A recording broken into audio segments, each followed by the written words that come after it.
Yang benar bukanlah aspirasi membubarkan organisasinya, tapi yang membenarkan, yang benar adalah bagaimana memisahkan kelakuan tindakan individual dan eksistensi dari sebuah organisasi. Walaupun yang melakukan banyak, sepanjang itu bukan sebuah keputusan organisasi, bukan didesain oleh organisasi, maka tidak ada alasan untuk membubarkan organisasi tersebut.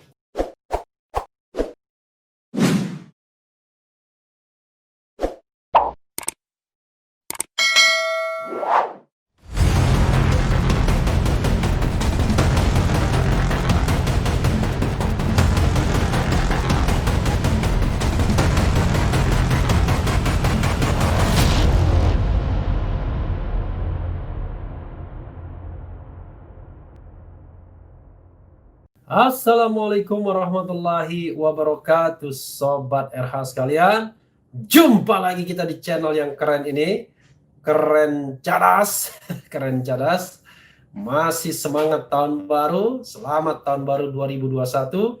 Mudah-mudahan tahun ini menjadi tahun yang jauh lebih baik dibandingkan tahun-tahun sebelumnya.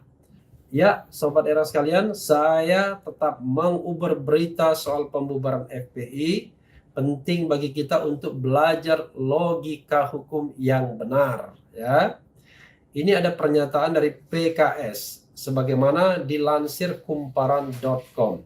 PKS titik 2, ada polisi terlibat kasus hukum, apakah institusinya dibubarkan? Penting ya. Bagaimana kita menakar kesalahan personal dan kesalahan institusional. Bagaimana hukuman terhadap personal dan bagaimana pula hukuman terhadap institusi ya. November 2019, Fahrul Razi, Menteri Agama saat itu, menerbitkan rekomendasi agar Kemendagri mengeluarkan surat keterangan terdaftar SKT bagi Front Pembela Islam yang habis masa berlakunya Juni 2019 ya, 20 Juni tepatnya. Mantan Wakil Panglima TNI itu tak menampik anggota FPI pernah melanggar hukum, tapi ada komitmen soal itu tak terulang.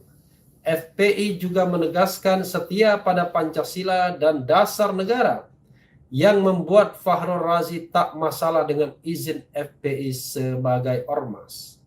Mereka sudah secara resmi membuat hitam putih di atas materai bahwa kami tidak akan meragukan Pancasila dan kami setia kepada Republik Indonesia.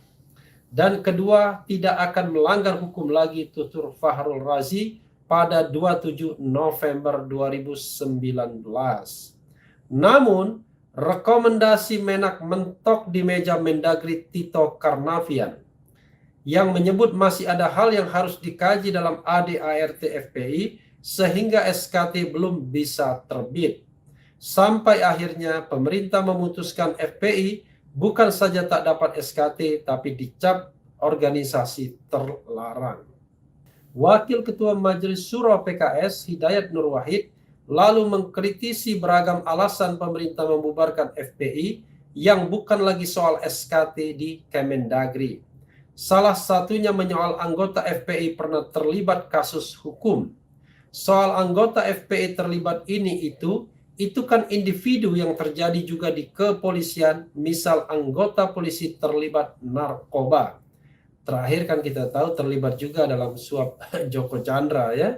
Demikian juga kejaksaan, Jaksa Pinangki, dan banyak kasus-kasus lainnya yang melibatkan aparat penegak hukum. Kemudian di TNI ada 3% terlibat radikalisme. Apakah itu dibubarkan? Itu kan dilakukan individu, bukan institusinya, ucap Hidayat kepada wartawan Jumat 1 Januari. Hidayat menyebut FPI sebetulnya tak wajib mengantongi SKT. Sebab di Undang-Undang Ormas diatur ada ormas terdaftar dan tidak. Perpanjangan SKT juga dianggap bukan maunya FPI, tapi demi tertib mereka perpanjang. Lalu saat Kemendagri putuskan SKT tak tertib, muncul berbagai alasan dari pemerintah untuk membubarkan FPI. FPI itu sudah penuhi syarat termasuk rekomendasi Kemenak. Jadi yang disebut anggota terlibat kasus hukum itu bukan FPI sebagai organisasi dan seterusnya alasan lain bebernya. Wakil Ketua MPR itu mengatakan, FPI di masyarakat dikenal sebagai ormas yang sigap membantu yang terdampak bencana. Bahkan tak sekali FPI membantu umat Kristiani dalam membersihkan hingga menjaga gereja. Hidayat menyinggung masih banyak PR pemerintah yang lebih penting untuk dituntaskan daripada menetapkan FPI sebagai organisasi terlarang. Salah satunya permasalahan kedaulatan di Papua. Kok nggak pernah disinggung setegas pada FPI? Harusnya tuh jadi fokus, tegas Hidayat. Ya, Sobat RH sekalian, memang logika Hidayat Nur Wahid adalah logika sederhana yang memang ya pemerintah barangkali sukar mengikutinya. Jadi kita harus membedakan kesalahan personal ke individual dengan kesalahan organisasional ya, organisasional. Saya sudah menyinggung dalam video-video sebelumnya, video terdahulu, kalau yang bermasalah individunya, maka individunya yang harus dihukum. Kalau yang bermasalah itu adalah personalnya, ya hukumlah personalnya. Jangan organisasinya. Jadi kalau kita misalnya mengatakan bahwa individunya salah atau organisasinya salah, dalam ranah hukum harus jelas. Pertama, kesalahan tersebut harus ada putusan pengadilan yang berkekuatan hukum tetap. Ada vonis pengadilan, barulah kita mengatakan bahwa ada kesalahan atau tindak pidana yang dilakukan oleh anggota FPI. Katakanlah ada beberapa anggota FPI terlibat terorisme. Sekali lagi ya, terorisme tidak lebih berbahaya dibandingkan korupsi. Sama berbahayanya. Tapi ingat, korupsi itu justru daya rusaknya luar biasa bagi rakyat Indonesia. Bandingkan satu tindakan terorisme dengan satu tindakan korupsi bansos misalnya. Jadi Sobat Era sekalian, disinilah kita harus adil ya. Katakanlah mereka terlibat terorisme, tapi itu kan anggota. Belum tentu juga mereka anggota benar ya, harus diverifikasi. Tapi ketika mereka dinyatakan sebagai teroris, misalnya dengan putusan pengadilan yang berkekuatan hukum tetap, mereka diadili karena kelakuan, karena keterlibatan individual, bukan keterlibatan sebuah organisasi. Kalau organisasi yang terlibat, ya mungkin akan ada putusan pengadilan yang melarang organisasi tersebut. Tapi kan ini tidak.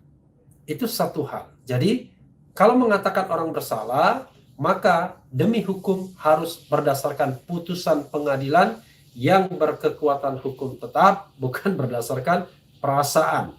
Itu satu hal. Ya. Hal yang kedua, yang harus kita pahami juga adalah bahwa organisasi semacam FPI juga kita lihat sudah bermimikri, sudah melakukan perbaikan-perbaikan.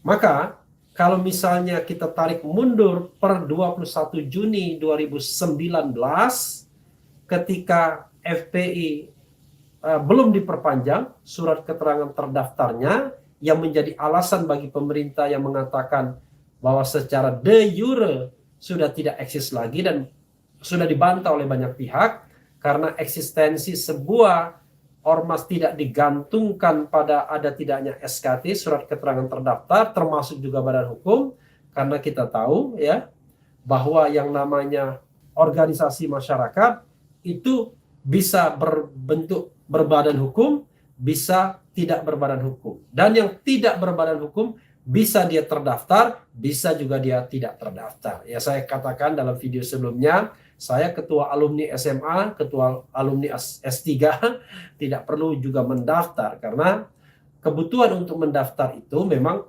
lebih banyak pada kebutuhan kedua belah pihak, baik pemerintah maupun organisasi yang mendaftar. Bagi pemerintah mungkin mudah untuk menjalin kerjasama, bagi organisasinya mudah untuk mendapatkan segala bantuan atau fasilitas dari pemerintah atau penguasa.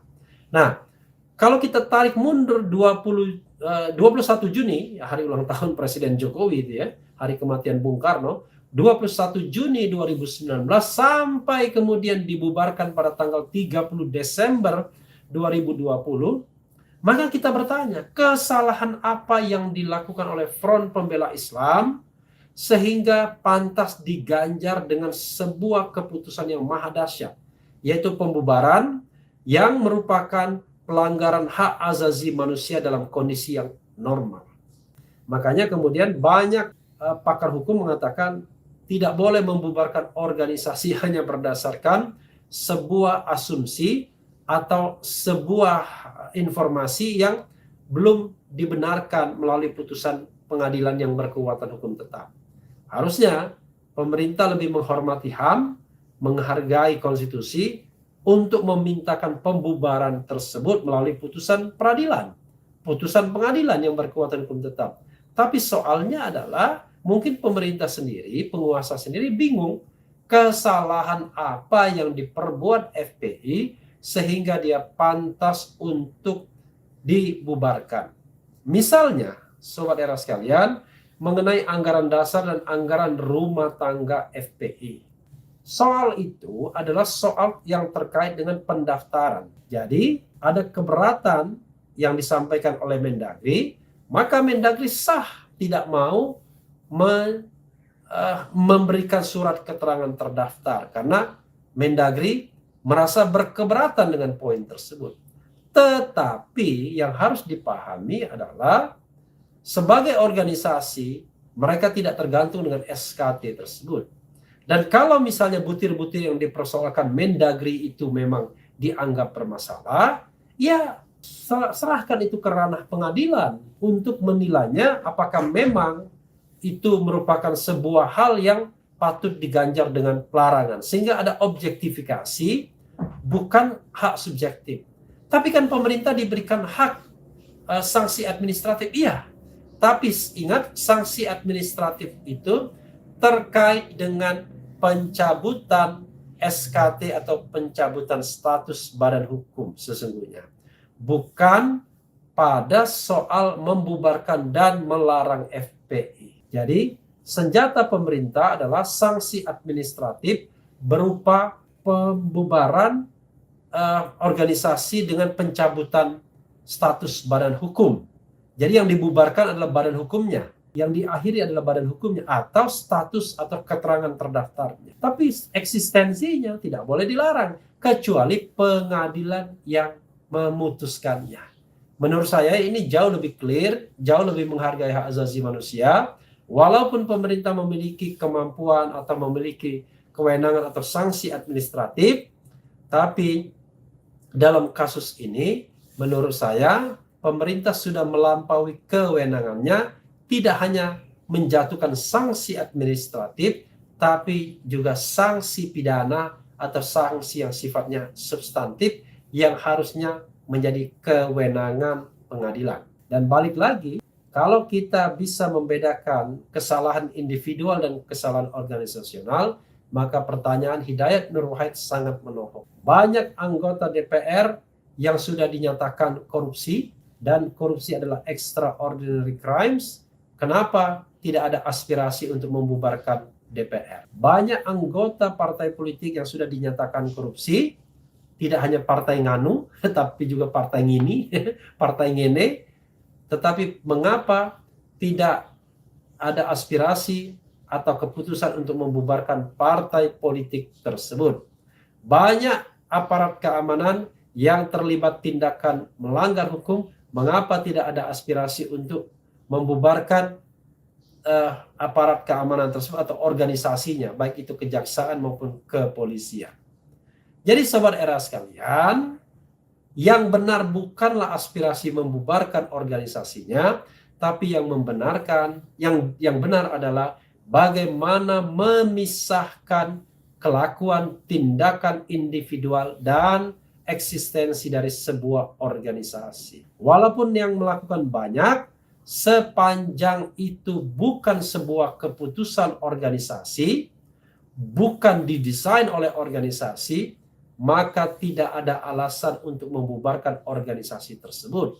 Bahkan, kalaupun semua aparat penegak hukum itu melakukan tindak pidana korupsi, maka tetap saja kepolisian dan kejaksaan tidak bisa dibubarkan. Yang bisa dibubarkan, yang bisa diganti, yang bisa diberhentikan hanyalah individu-individu yang memang terlibat. Organisasinya remains tetap, karena itu bagian dari struktur organisasi bernegara, di mana kepolisian dan kejaksaan itu adalah bagian dari upaya atau sistem penegakan hukum, terutama penegakan hukum pidana, criminal justice system.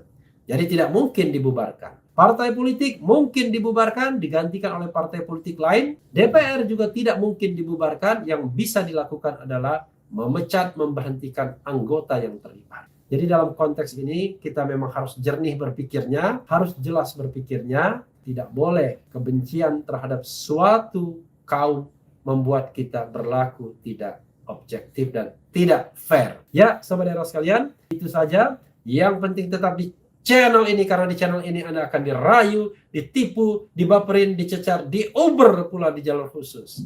Karena channel ini adalah channel yang mengancam, memeras, dan membenci. Jangan lupa subscribe, like, comment, and share. Cheers!